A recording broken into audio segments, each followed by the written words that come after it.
Nazareno, sinasamba ka namin, pinipinto ka namin, aral mo ang aming buhay at kaligtasan. Nuestro Padre Jesus Nazareno, iligtas mo kami sa kamatayan, ang krus mong pinamatayan ay sagisag ng aming kaligtasan. Nuestro Padre Jesus Nazareno, dinarangal ka namin. Nuestro Padre Jesus Nazareno, inulwalhati ka namin. Nuestro Padre Jesus Nazareno, inarangal ka namin. Nuestro Padre Jesus Nazareno, inulwalhati ka namin.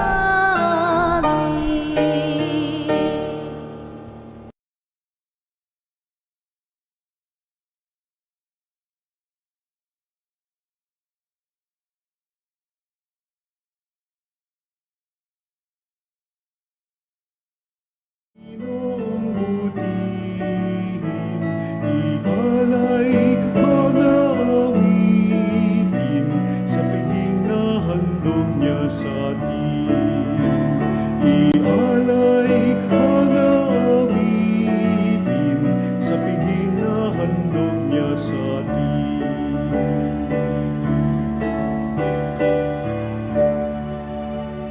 Sa ngalan ng Ama at ng Anak at ng Espiritu Santo. Amen. Ang pagpapala ng ating Panginoong Hesukristo, ang pag-ibig ng Diyos Ama at ang pakikipagkaisa ng Espiritu Santo naway sumainyong lahat. At sumainyo rin. Mga kapatid, aminin natin ang ating mga kasalanan upang tayo'y maging marapat gumanap sa banal na pagdiriwang.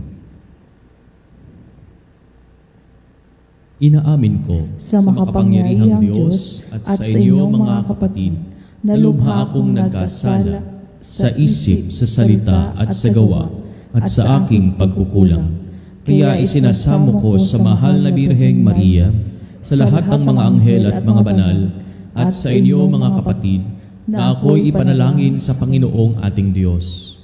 Kaawaan tayo ng makapangyarihang Diyos, patawarin tayo sa ating mga kasalanan, at patnubayan tayo sa buhay na walang hanggan. Amen. Panginoon, kaawaan mo kami. Panginoon, kaawaan mo kami. Kristo, kaawaan mo kami. Kristo, kaawaan mo kami. Panginoon, kaawaan mo kami. Panginoon, kaawaan mo kami. Manalangin tayo. Ama naming makapangyarihan, ipagkaloob mong kami magkamit kailanman ng kalusugan at kagalingan sa aming katawan at kalooban. Pakundangan sa pagdalangin ng laging birheng si Mariang Mahal, kami naway mahango sa hapis sa kasalukuyan at makinabang sa kaluwalhatiang walang katapusan. Sa pamamagitan ni Hesukristo kasama ng Espiritu Santo, magpas sa walang hanggan. Amen. Pagbasa mula sa mga gawa ng mga apostol. Noong mga araw na iyon, ang mga naghatid kay Pablo ay sumama sa kanya hanggang sa Atenas. Pagkatapos, nagbalik sila sa Berea. Taglay ang bilin ni Pablo kina Silas at Timoteo na sumunod sa lalong madaling panahon. At si Pablo ay tumayo sa harap ng kapulungan ng Areopago at nagsalita, "Mga taga-Atenas, napapansin kong buhos na buhos ang inyong kalooban sa relihiyon, sapagkat sa paglalakad ko sa lungsod at pagmamasid sa mga sambahan ninyo, nakakita ako ng isang dambanang may nakasulat na ganito, sa Diyos na hindi nakikilala. Ang inyong Diyos, ang inyong sinasamba kahit hindi ninyo kilala, ang siya kong ipinapahayag sa inyo. Ang Diyos na gumawa ng sanlibutan at ng lahat ng naroroon, ang siyang Panginoon ng langit at lupa. Kaya't hindi siya tumatahan sa mga templong ginawa ng tao. Hindi sa siya'y nangangailangan ng anuman, kaya siya pinaglilingkuran ng tao. Sapagkat siya ang nagbibigay ng buhay, hininga, at ng lahat ng bagay sa sangkatauhan.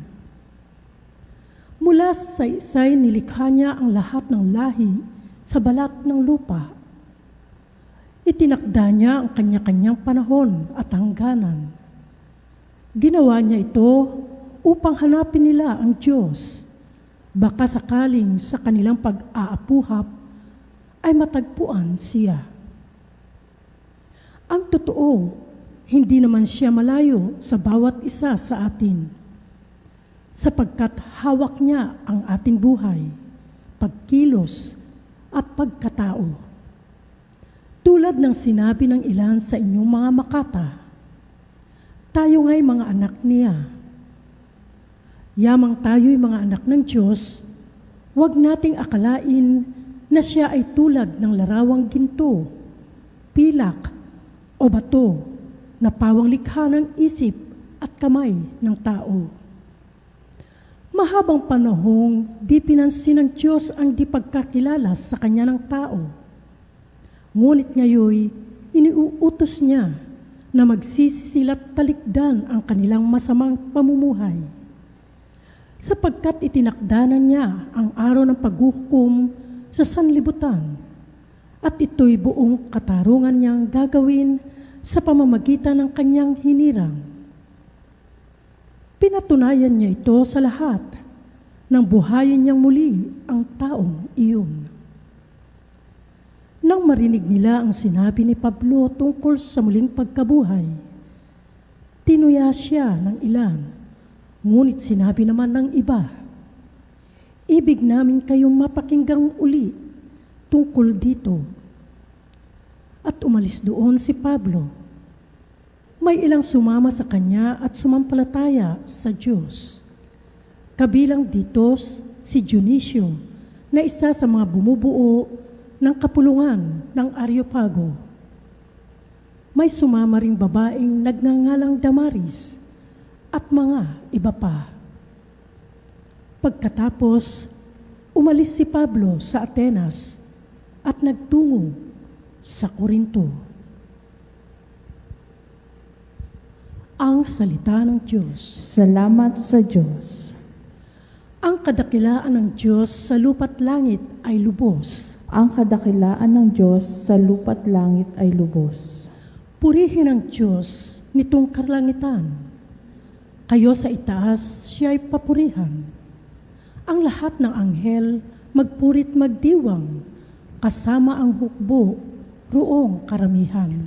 Ang kadakilaan ng Diyos sa lupa't langit ay lubos. Pupurihin siya ng lahat ng tao, hari at prinsipe, lahat ng pangulo, babae't lalaki, mga kabataan, matatandang tao't kaliit-liitan. Ang kadakilaan ng Diyos sa lupa't langit ay lubos. Sa ngalan ng puon, lahat ay magpuri. Ang kanyang pangalay pinakamaigi. Sa langit at lupay, walang kasimbuti. Ang kadakilaan ng Diyos sa lupa't langit ay lubos.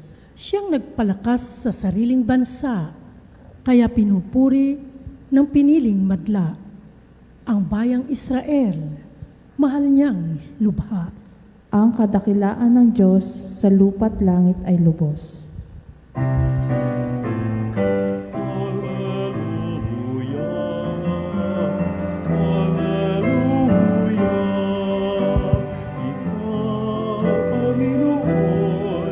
Siyang daan, ang buhay at ang katotohanan.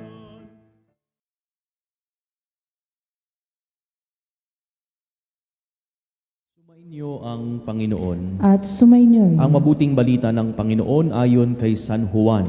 papuri sa iyo, Panginoon. Noong panahong iyon, sinabi ni Jesus sa kanyang mga alagad, marami pa akong sasabihin sa inyo, ngunit hindi pa ninyo kayang unawain ngayon. Pagdating ng Espiritu ng katotohanan, tutulungan niya kayo upang maunawaan ninyo ang buong katotohanan.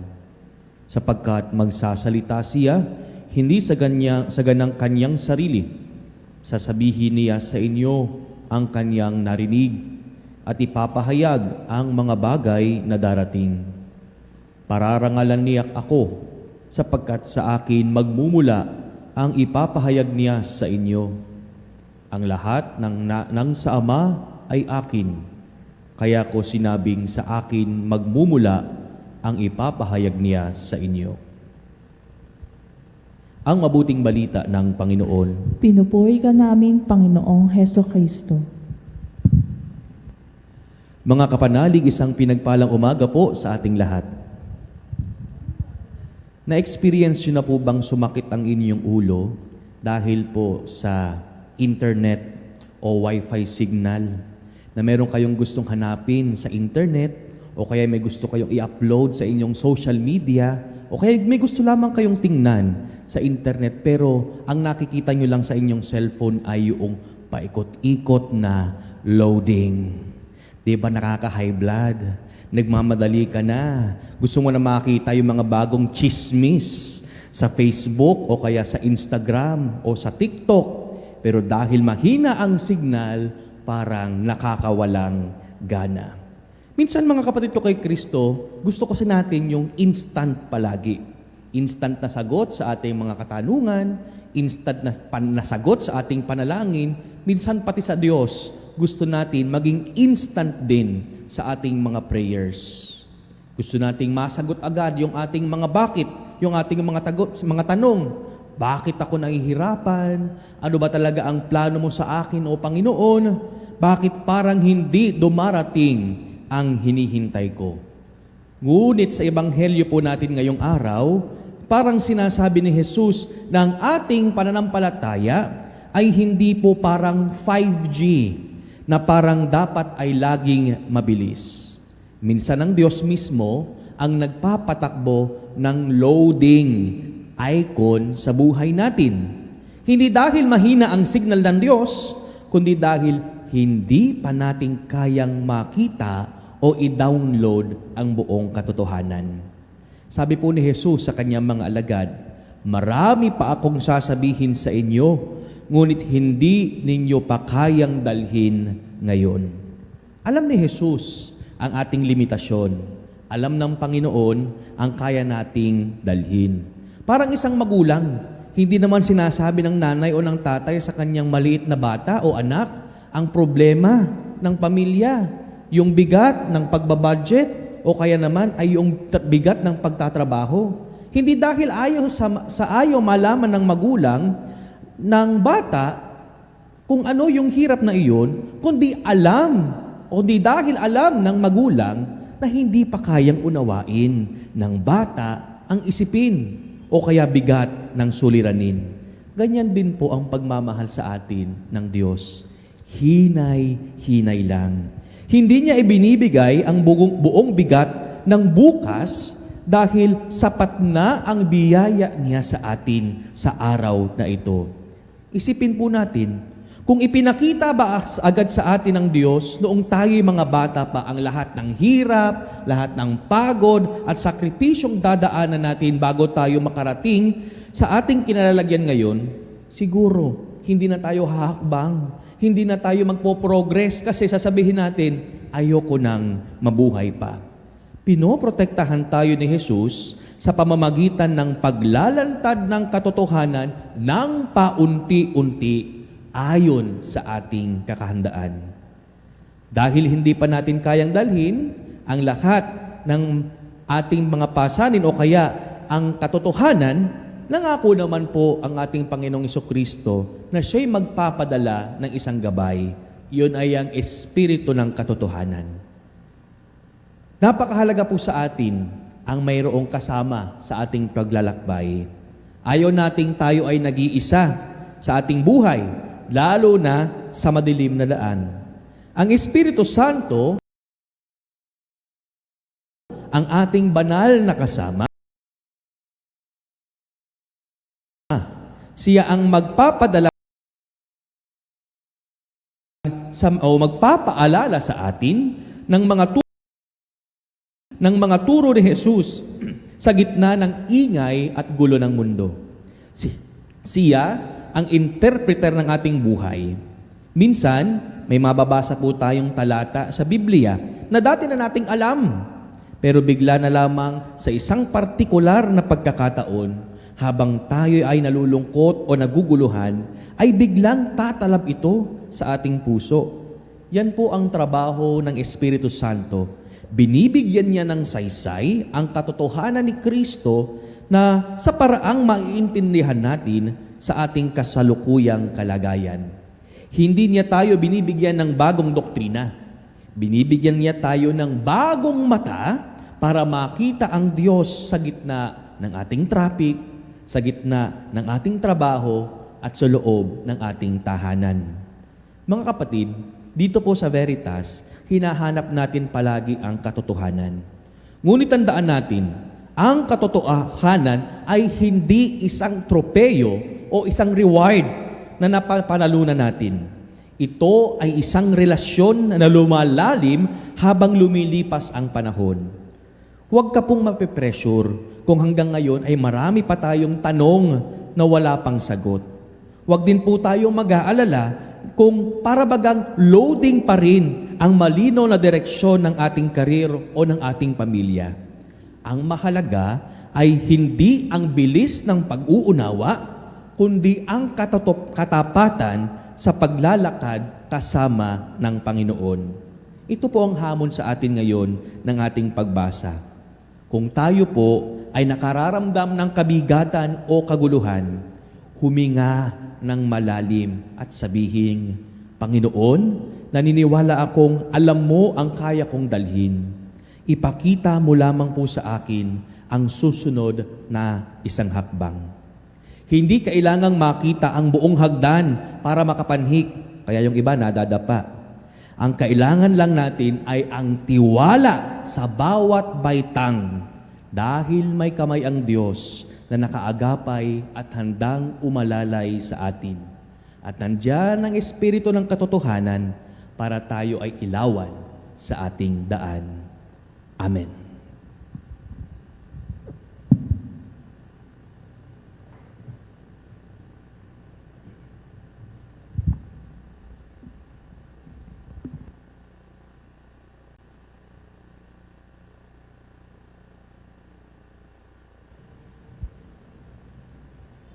Hindi tayo iniwang ulila ng ating Amang nasa langit, bagkos ipinadala niya sa atin ang kanyang banal na Espiritu.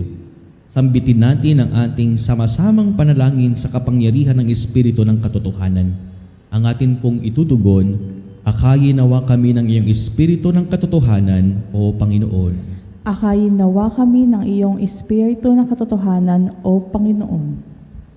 Ang mga pinuno ng simbahan, sa ilalim ng pagtangkilik ng Birhen ng Fatima, naway higit na mailapit ang bayan ng Diyos kay Kristo at sa isa't isa. Manalangin tayo sa Panginoon. Akayin nawa kami ng iyong Espiritu ng katotohanan, O Panginoon. Ang mga pinuno sa buong mundo, naway patnubayan ni Maria, ang Birhen ng Fatima, sa kanilang pagsisikap na magkaroon ng pangmatagalang kapayapaan ang mga bansa. Manalangin tayo sa Panginoon. Akayin nawa kami ng iyong Espiritu ng katotohanan, O Panginoon. Ang mga Kristiyanong pamayanan, naway magsikap na makamit ang kapayapaan ni Kristo sa pamagitan ng pagpapakita ng pagmamahal at malasakit sa isa't isa. Manalangin tayo sa Panginoon. Akayin nawa kami ng iyong Espiritu ng katotohanan, O Panginoon. Ang mga nagdurusa sa mga espiritual o pisikal na kahinaan, naway kahabagan ni Maria. Manalangin tayo sa Panginoon. Akayin nawa kami ng iyong Espiritu ng katotohanan, O Panginoon. Tayo naway lukuban ng kapangyarihan ng banal na Espiritu upang makita sa ating mundo ang handog na kapayapaan. Manalangin tayo sa Panginoon. Akayin nawa kami ng iyong Espiritu ng katotohanan, O Panginoon. Sa ilang sandali ng katahimikan, ipanalangin natin ang kagalingan at natatanging kahilingan ng mga Eucharistic advocates.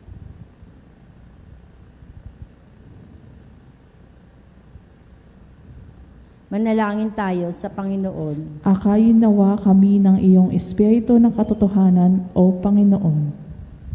Panginoon, loobin mong lalo pang ihayag sa amin ng banal na Espiritu ang mga katotohanang inihayag ni Jesus na nabubuhay ka sa kasama mo ngayon at magpasawalang hanggan. Amen.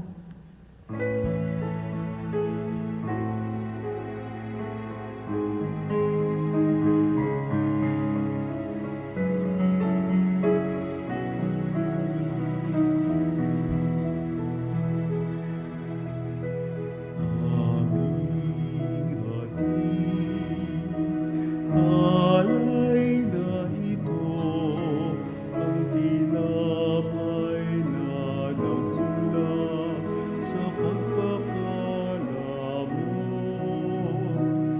at tanggapin ang alak na ito.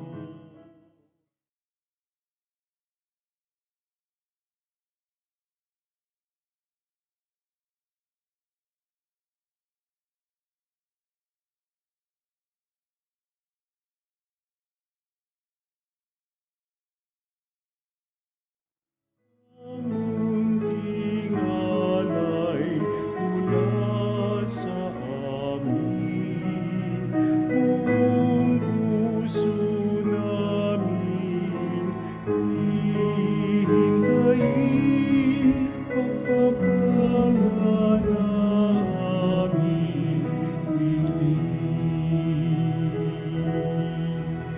Manalangin kayo mga kapatid upang ang paghahain natin kalugdan ng Diyos Amang makapangyarihan. Tanggapin nawa ng Panginoon itong paghahain sa iyong mga kamay sa kapurihan niya at karangalan sa ating kapakinabangan at sa buong sambayanan niyang banal. Ama naming lumikha, ang iyong nagkatawang taong anak ay tumulong nawa sa aming ginagawa upang siya na iniluwal ni Maria nang di bumawas kundi lalo pang nagpaganap sa pagkabirhen ay magpagindapat na kalugdan mo ang aming paghahain sa ikapagpapatawad ng mga kasalanan sapagkat siya ang Panginoong kasama mo at ng Espiritu Santo magpasawalang hanggan. Amen. Sumainyo ang Panginoon. At sumainyo rin. Itaas sa Diyos ang inyong puso at diwa. Itinaasa namin sa Panginoon. Pasalamatan natin ang Panginoong ating Diyos. Marapat na siya ay pasalamatan. Ama naming makapangyarihan, tunay ngang marapat na ikaw ay aming pasalamatan.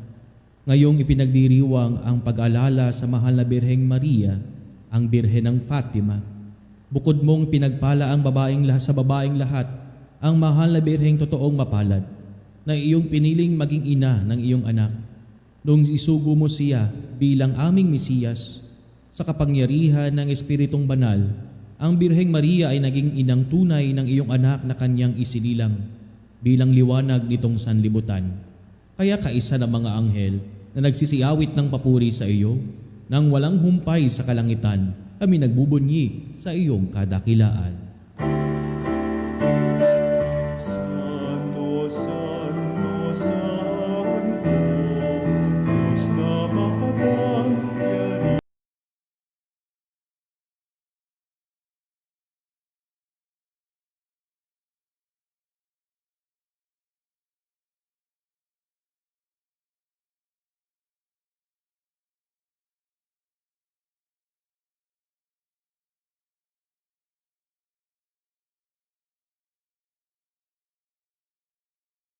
Maririto sa ngalan ng Panginoon.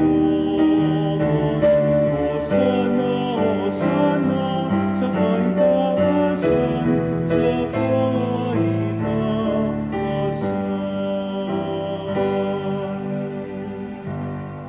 Ama naming banal, ikaw ang bukal ng tanang kabanalan, kaya't sa pamamagitan ng iyong Espiritu, gawin mong banal ang kaloob na ito, upang para sa amin maging katawan at dugo ng aming Panginoong Hesukristo.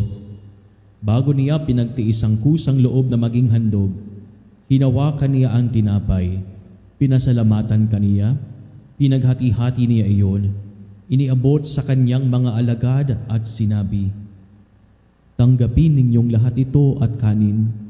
Ito ang aking katawan na ihahandog para sa inyo.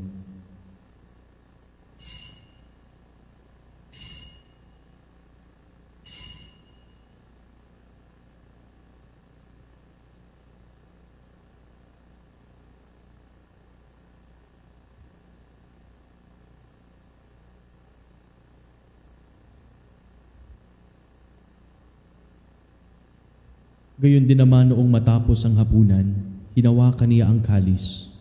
Muli kaniyang pinasalamatan, iniabot niya ang kalis sa kanyang mga alagad at sinabi, "Tanggapin ninyong lahat ito at inumin. Ito ang kalis ng aking dugo, ng bago at walang hanggang tipan. Ang aking dugo na ibubuhos para sa inyo at para sa lahat, sa ikapagpapatawad ng mga kasalanan. Gawin ninyo ito sa pag-alala sa akin."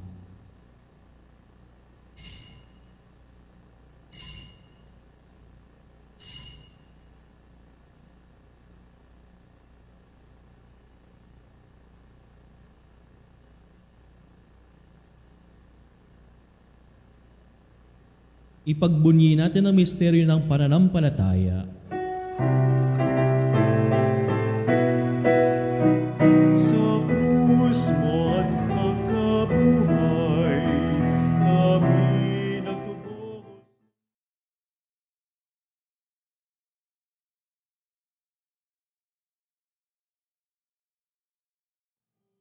Aming tanan, Poong Jesus, naming mahal, ngayon at magpakailanman. Ama, ginagawa namin ngayon ang pag-alala sa pagkamatay at muling pagkabuhay ng iyong anak, kaya't iniaalay namin sa iyo ang tinapay na nagbibigay buhay at ang kalis na nagkakaloob ng kaligtasan. Kami nagpapasalamat dahil kami iyong minarapat at tumayo sa harap mo para maglingkod sa iyo. Isinasamo namin kaming magsasalo-salo sa katawan at dugo ni Kristo ay mabuklod sa pagkakaisa sa pamamagitan ng Espiritu Santo. Ama, lingapin mo ang iyong simbahang laganap sa buong daigdig. Puspusin mo kami sa pag-ibig, kaysa ni Leon na aming Papa at ni Elias na aming Obispo at ng Tanang Kaparian. Alalahanin mo rin ang mga kapatid naming nahimlay nang may pag-asang sila'y muling mabubuhay. Gayon din ang lahat ng mga pumanaw. Kaawaan mo sila at patuloyin sa iyong kaliwanagan. Kaawaan mo at pagindapatin kaming lahat na makasalo sa iyong buhay na walang wakas. Kaysa ng mahal na Birheng Maria na ina ng Diyos, ang Birhen ng Fatima, kaysa ni San Jose ang kabiyak ng kanyang puso, kaysa ng mga apostol at ang lahat ng mga banal na namuhay dito sa daigdig ng kalugod-lugod sa iyo, maipagdiwang nawa namin ang pagpupuri sa ikararangal mo sa pamamagitan ng iyong anak na aming Panginoong Hesukristo. Sa pamamagitan ni Kristo, kasama niya at sa Kanya, ang lahat ng parangal at papuri ay sa iyo, Diyos amang makapangyarihan kasama ng Espiritu Santo, magpasawalang hanggan. Amen, Amen,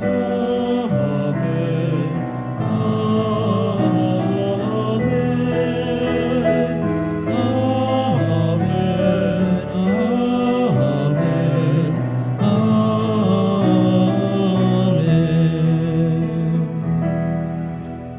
Sa tagubilin na nakagagaling na utos sa turo ni Jesus na Panginoon natin at Diyos, ipahayag natin ng lakas loob. Ama namin, sumasalangit ka, sambahin ang ngalan mo, mapasa amin ang kaharian mo, sundin ang loob mo,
ipahintulot sa tukso at ianyag mo kami sa lahat ng masama.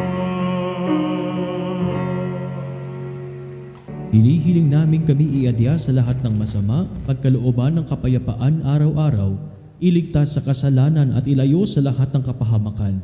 Samantalang aming pinananabikan ang dakilang araw ng pagpapahayag ng tagapagligtas naming si Hesukristo. Sapagkat iyo ang kaharian at ang kapangyarihan at kapurihan magpakailanman. Amen. Panginoong Hesukristo, sinabi mo sa iyong mga apostol, kapayapaan ang iniiwan ko sa inyo, ang aking kapayapaan ang ibinibigay ko sa inyo. Tunghayan mo ang aming pananampalataya at huwag ang aming pagkakasala. Pagkalooban mo kami ng kapayapaan at pagkakaisa ayon sa iyong kalooban, kasama ng Espiritu Santo magpasawalang hanggan. Amen. Ang kapayapaan ng Panginoon ay laging sumainyo. At sumainyo rin. Magbigayan kayo ng kapayapaan sa isa't isa.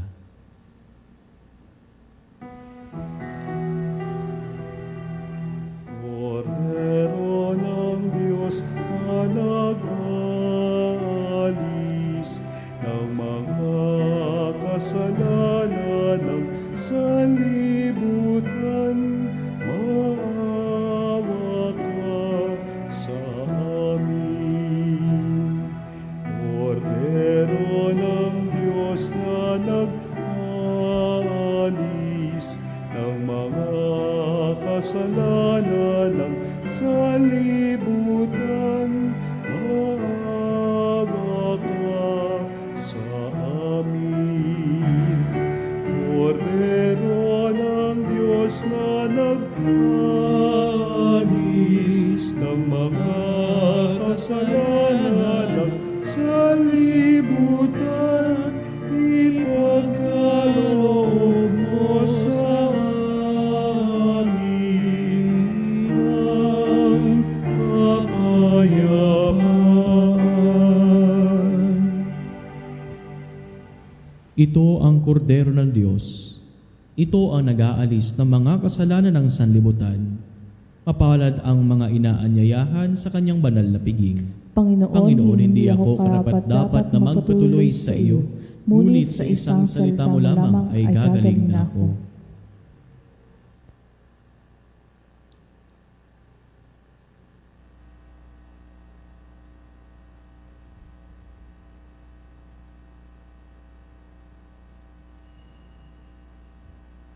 Mga kapanalig, ating dasalin ang komunyong espiritual. O Jesus, nananalig ako sa pananahan mo sa kabanal-banalang sakramento. Minamahal kita higit sa lahat at hangad ka ng aking kaluluwa. Hindi ko man matatanggap ngayon ang iyong katawan at dugo, inaasahan ko na patuloy kang mamumuhay sa aking puso. Naniniwala ako na narito ka at kaisa ka ng aking buong pagkatao. Huwag mong ipahintulot na mawalay ako sa iyo. Amen. Panalangin sa mahal na Birhen ng Fatima. O kabanal-banalang Birhen, yayamang buhat sa kabundukan ng Fatima, kayo ay nagpakita sa 3 batang pastol na walang malay at nagpahayag upang kamtan ang kawalhatian ng langit ay kailangan magdasal ang Santo Rosario. Kami dumudulog ngayon sa iyong sanghaya. Lakip ang kahilingan na pagpaalabi ng aming mga puso sa pag-ibig sa Diyos, kay Jesus, at sa iyong Birheng Ina ng Awa.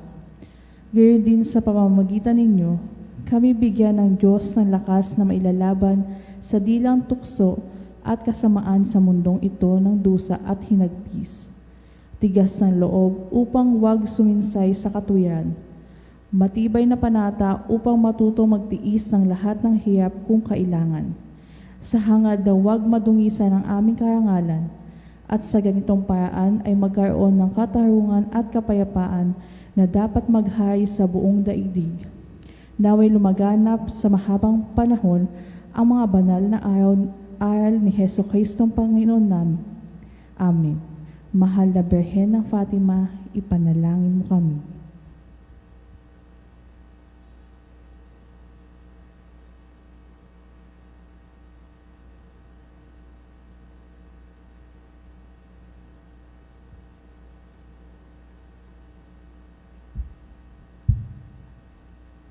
Manalangin tayo.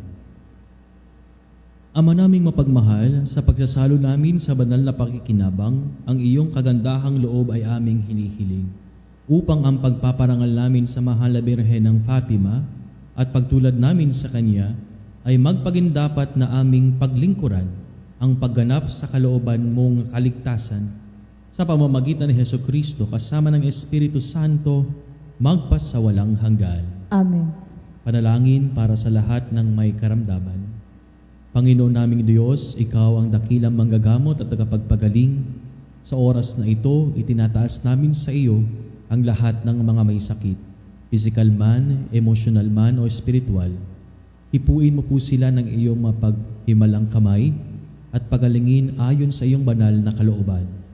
Sa iyong mapagmahal na kamay, itinataas namin ang lahat ng may sakit, ang mga dumaranas ng kanser at matinding karamdaman, sakit sa puso at mataas na presyon, diabetes at iba pang sakit sa dugo, sakit sa bato at atay, arthritis, rayuma at pananakit ng katawan, karamdaman sa baga tulad ng hika at pneumonia, trangkaso, lagnat at iba pang impeksyon, mental health conditions tulad ng depression at anxiety, COVID-19 at iba pang viral diseases, sakit sa mata, tenga at balat, paralisado at may kapansanan.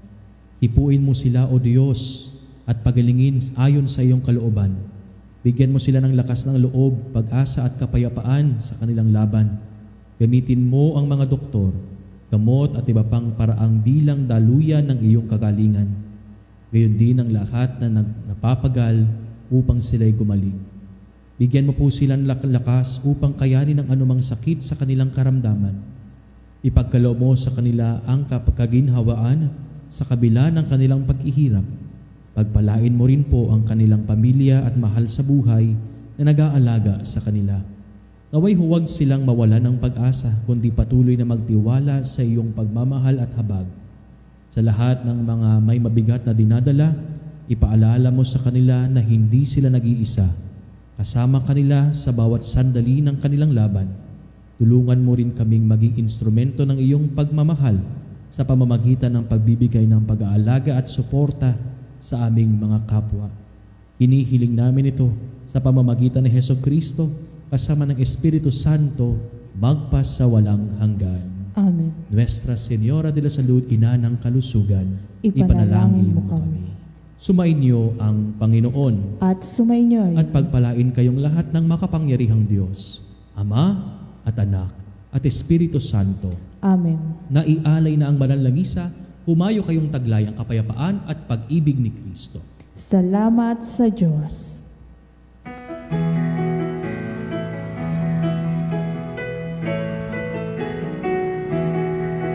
Magsinawit kayo sa Panginoon. Hallelujah! Magsinawit sa Panginoon.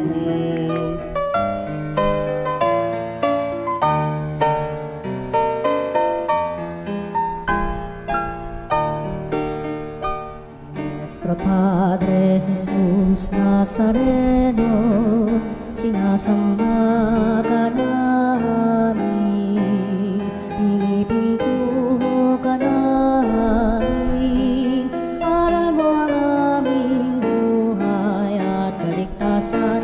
Nuestro Padre Jesús Nazareno, iligtas mo kami sa kamatayan. Mong pinamatayan ay sagisag ng aming kaligtasan. Nuestro Padre Jesus Nazareno, dinarangal ka namin. Nuestro Padre Jesus Nazareno, inulwalhati ka namin. Nuestro Padre Jesus Nazareno, inarangal ka namin.